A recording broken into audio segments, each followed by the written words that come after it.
Bonjour, bienvenue dans un fait, une valeur spéciale fête de fin d'année. Alors un bilan positif pour la bourse, le CAC 40 a encore progressé et pourtant dans l'économie réelle, eh bien, on se plaint, on est triste, il y a du chômage, il y a peu de croissance. Alors pour essayer de comprendre, eh bien, on a fait appel à un journaliste un petit peu particulier, tantôt orange, tantôt démo.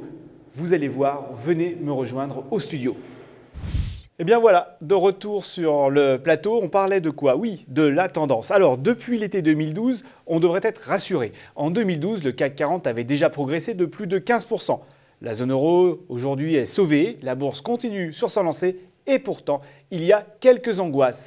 Eh oui Philippe, l'euro n'a pas implosé, mais en tant que démon, j'ai appuyé sur ce qui faisait mal. L'angoisse de la dette, aussi bien en Europe qu'aux États-Unis. Oula, démoniaque le coup de la dette. Démon, on n'exagère pas. Les États-Unis ne s'en sortent pas mal. Un accord a été trouvé sur le budget. Les chiffres de l'emploi se sont améliorés. Le chômage est au plus bas depuis 5 ans. Et la croissance est dynamique. Eh, dis-moi Ange, en Europe aussi, tu peux me remonter le moral? Oh bah oui, globalement ça s'améliore. Ouais, sauf si tu enlèves l'Allemagne. Hein? Parce que dans la zone euro, les taux de chômage sont au plus haut.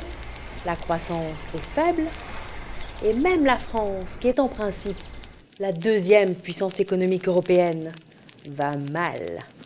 Certains ne savent même plus dans quel camp la placer. Oula, ne vous disputez pas, il n'y a aucun sujet sur lequel vous êtes d'accord. Si, j'en ai peut-être un. Ça m'étonnerait. Je suis un ange, je suis au paradis, tout va bien. Tu crois que la croissance peut se redresser dans la zone euro tant que l'euro est fort ? Là, démon, tu as raison.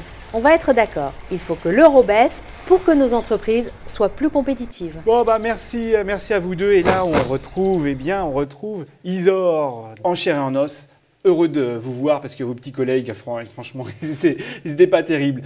Alors entre nous là, on parlait de tendance de choses et d'autres, mais la bourse. Là, en cette fin d'année 2013, c'est super tendance. D'ailleurs, un bon baromètre, ce sont le nombre d'introductions qui a considérablement augmenté, Isor. Avec d'énormes introductions partout dans le monde, mais aussi en France avec des introductions emblématiques. Vous avez eu par exemple Fnac et Numéricable.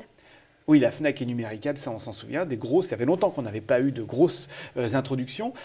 Et puis surtout, 2014, en France comme en Europe, s'annonce comme une année record. Oui, et sans oublier le lancement de ce fameux PEA-PME qui devrait venir un petit peu booster l'univers boursier, notamment sur les valeurs moyennes.